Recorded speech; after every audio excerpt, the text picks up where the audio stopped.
David arrived at the luxury hotel in New York, his mind focused on the business opportunities this retreat could bring. As he stepped into the opulent lobby, he took a moment to absorb the grandeur around him. Crystal chandeliers hung from high ceilings, and plush carpets muffled the sounds of bustling guests and staff.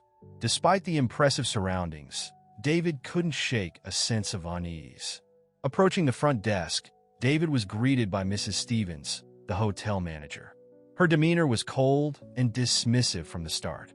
As David attempted to check in, he noticed Mrs. Stevens' eyes barely meeting his, her attention seemingly focused on anything but him. When he inquired about the services offered by the hotel, Mrs. Stevens' responses were curt and uninformative. Frustrated by the lack of proper service, David voiced his concerns.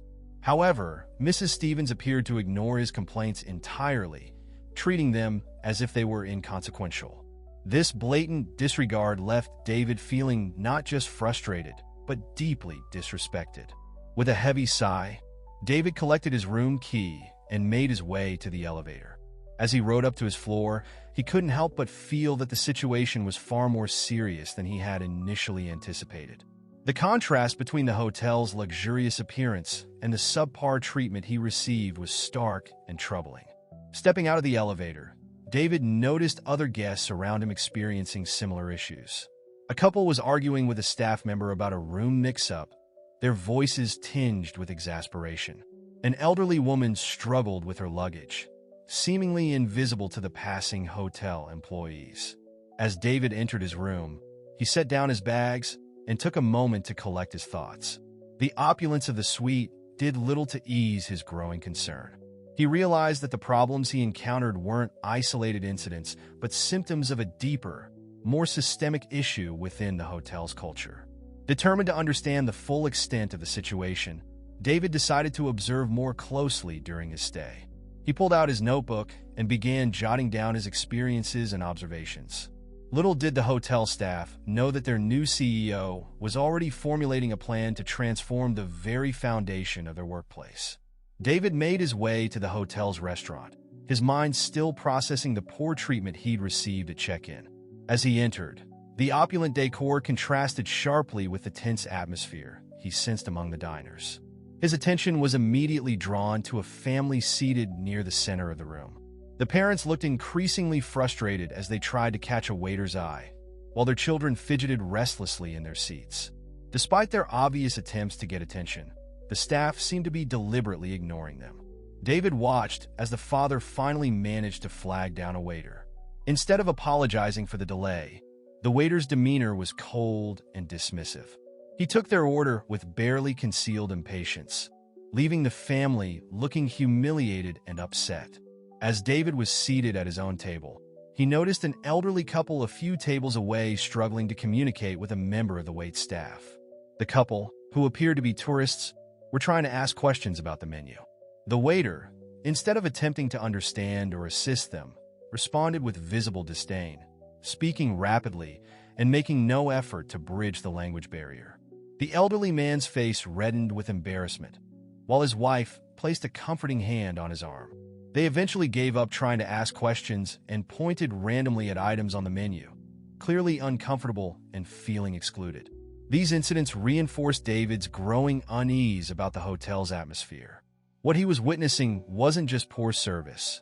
It was a systematic pattern of exclusion and disrespect towards guests who didn't fit a certain profile. Feeling increasingly disturbed by what he was observing, David decided he couldn't remain a passive bystander. He pulled out his notebook and began discreetly recording his observations, determined to address these issues. As he wrote, David's mind raced with potential solutions. He knew that changing a culture of discrimination wouldn't be easy, but as the new CEO, he was in a unique position to effect real change.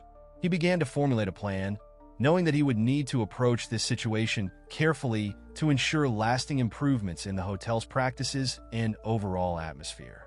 The next morning, David arrived at the hotel's conference room for the staff meeting. As he entered, he noticed the surprised looks on the employees' faces. Clearly, they hadn't expected a guest to join their gathering. Mrs. Stevens, standing at the front of the room, looked particularly taken aback. Without hesitation, David strode to the front of the room and introduced himself. "Good morning, everyone. I'm David Johnson, and I'm the new CEO of this hotel chain." A wave of shock rippled through the room. Mrs. Stevens' face paled as she realized the implications of his presence. David wasted no time in addressing the issues he'd observed. He described his experiences from check-in to the restaurant, detailing the poor service and discriminatory behavior he'd witnessed. As he spoke, he noticed a mix of reactions from the staff. Some nodded in agreement, while others shifted uncomfortably in their seats. "What I've seen here is unacceptable," David stated firmly. "This level of service and treatment of guests goes against everything our brand should stand for." He paused, allowing his words to sink in. As David continued, he heard murmurs of both approval and resistance from the team. Some employees seemed relieved that these issues were finally being addressed, while others appeared defensive or skeptical. Mrs. Stevens attempted to interject, her voice strained as she tried to downplay the situation. "Mr. Johnson, I assure you that we maintain the highest standards of service here. Perhaps there have been some isolated incidents." David cut her off politely but firmly. "Mrs. Stevens, what I've observed goes beyond isolated incidents. It's a pattern that needs to be addressed immediately." As the meeting progressed, David noticed a shift in the room's atmosphere. The initial shock was giving way to a mix of concern and curiosity. Some staff members began to nod more vigorously as David spoke, while others whispered among themselves. It was clear that the gravity of the situation was finally sinking in.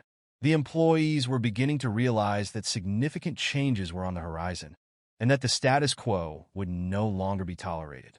David knew he had a challenging road ahead, but he was determined to transform the hotel's culture from the ground up. As David continued to address the staff, he noticed a man in a cleaning uniform standing at the back of the room, listening intently. The man's eyes were fixed on David, a mix of hope and hesitation in his expression. David paused, then addressed him directly. "Sir, at the back there, I'd like to hear your thoughts. What's your name?" The man looked surprised to be singled out. "Miguel, sir. I'm part of the cleaning staff."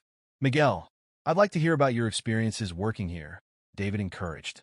Miguel hesitated for a moment, then began to speak. His voice was quiet at first, but grew stronger as he continued. "Every day, I come to work feeling invisible. Guests look through me, not at me.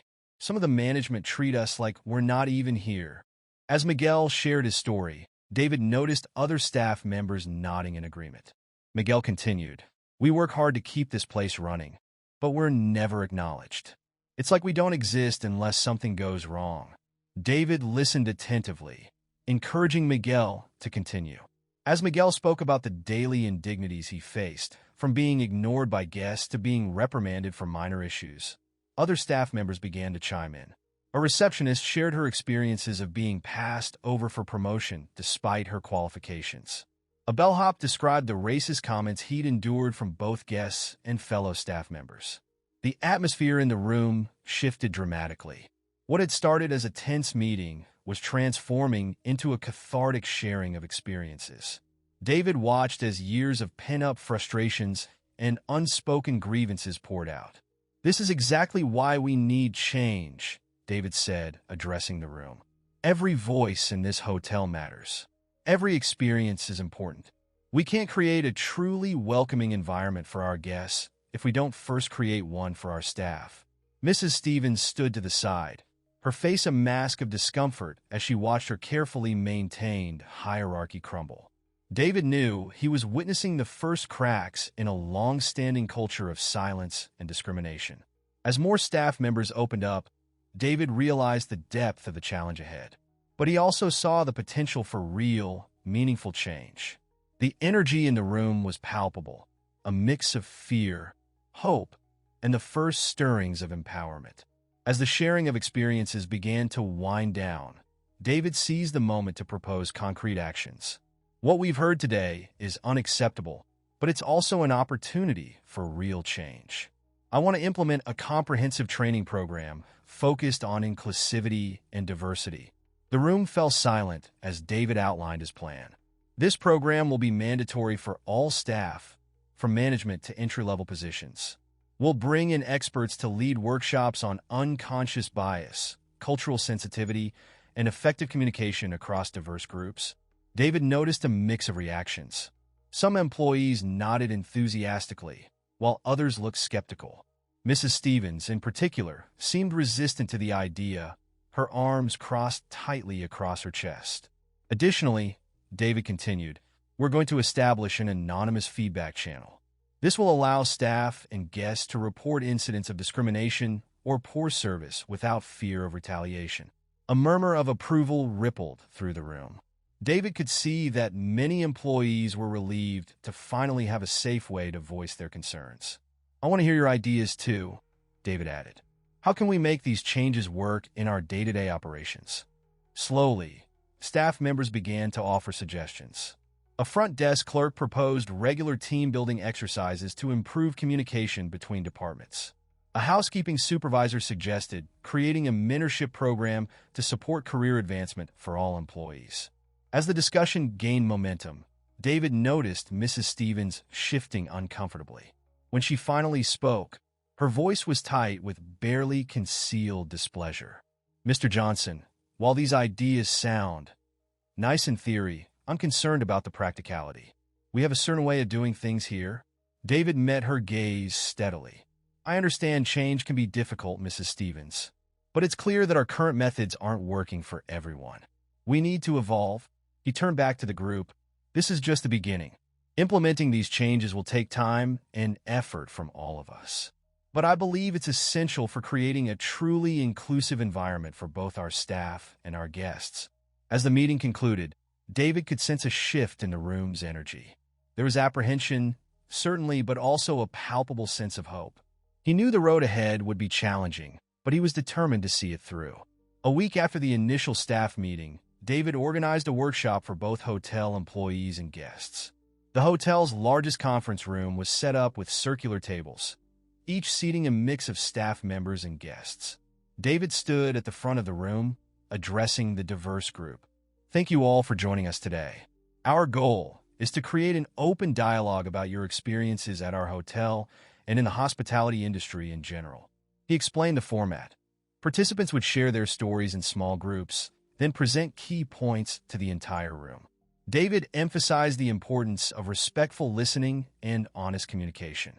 As the discussions began, the room filled with a low hum of conversation. David moved between tables, listening to the exchanges. At one table, a guest recounted feeling ignored by staff because of her accent. At another, a housekeeper described the dismissive treatment she often received from certain guests. Miguel, the cleaning staff member who had spoken up in the previous meeting, was actively facilitating discussions at his table. David noticed how he encouraged others to share their experiences, creating a supportive atmosphere. As the small group discussions concluded, representatives from each table stood to share their insights with the entire room.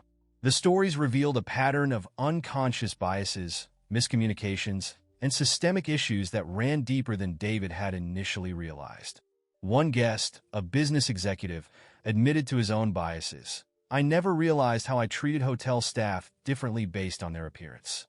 This conversation has been eye-opening. A front desk clerk shared how language barriers often led to misunderstandings and frustrated guests. We need better training on how to communicate effectively with international visitors, she suggested. David watched as the atmosphere in the room shifted. What began as a tentative gathering was transforming into a space of empathy and understanding. People who might never have interacted meaningfully before were now engaged in deep, respectful conversations. As the workshop concluded, David addressed the room again.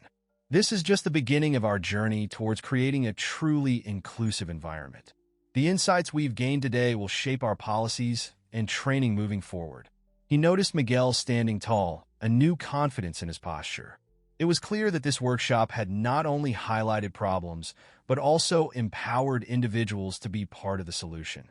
In the weeks following the workshop, subtle changes began to ripple through the hotel.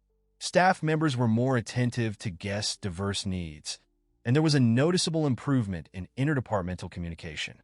Mrs. Stevens, however, remained a stubborn holdout against the tide of change. David observed her closely during his daily rounds.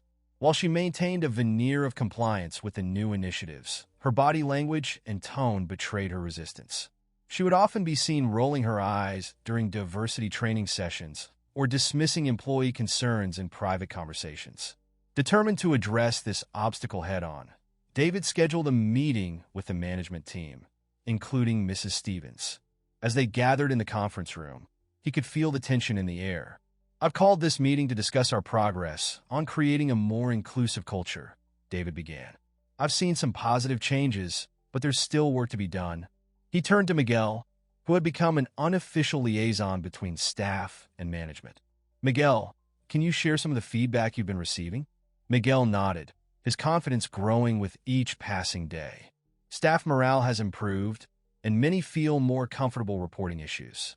However, some managers are still resistant to change." Mrs. Stevens shifted in her seat, her lips pressed into a thin line. David addressed her directly. "Mrs. Stevens, I've noticed you seem to have reservations about our new direction. Can you share your thoughts?" Her response was clipped. "Mr. Johnson, I've managed this hotel successfully for years. These new policies are disrupting our established procedures and confusing the staff." David leaned forward, his tone firm but respectful. "I understand change can be challenging, but our goal is to create a better environment for everyone. Your leadership is crucial in making this transition successful." The meeting continued, with David and Miguel presenting data on improved guest satisfaction and decreased staff turnover. Throughout the discussion, Mrs. Stevens remained visibly resistant. Her body language closed off and her comments curt. As the meeting concluded, David realized that Mrs. Stevens' resistance was becoming a significant barrier to progress. He knew he would need to address this issue decisively to ensure the success of the hotel's transformation. As weeks passed, David's initiatives began to show tangible results. Guest satisfaction scores were climbing, and employee retention rates were improving. The hotel was buzzing with a new energy, but Mrs. Stevens remained a thorn in the side of progress. One morning, David received an email from a guest praising the hotel's new inclusive atmosphere. "I've been coming here for years," the guest wrote, "and I've never felt more welcome. Your staff's attentiveness to diverse needs is commendable." Energized by this feedback, David decided to share it at the next staff meeting. As he read the email aloud, he noticed the pride on many employees' faces. Even some of the initially skeptical staff members were nodding in agreement. Mrs. Stevens, however, sat in the corner with a scowl. When David opened the floor for comments, she spoke up, her voice laced with sarcasm. "Well, it's nice that we're making some guests happy, but at what cost? Our efficiency has dropped, and some of our longtime guests are complaining about the changes." David countered calmly. "Actually, Mrs. Stevens, our efficiency metrics have improved by 15% since implementing these changes. As for longtime guests, we've only received 3 complaints compared to dozens of positive reviews." He could see Mrs. Stevens' face reddening as she realized she was losing control of the narrative. She attempted to interject, but David continued, addressing the entire room. "Change isn't easy, but the results speak for themselves. We're creating a better environment for both our guests and our staff." Throughout the meeting, Mrs. Stevens made several more attempts to undermine David's message. She questioned the validity of the data, suggested that the positive feedback was cherry-picked, and even implied that some employees were exaggerating the improvements. But with each attempt, David calmly presented facts and testimonials that countered her claims.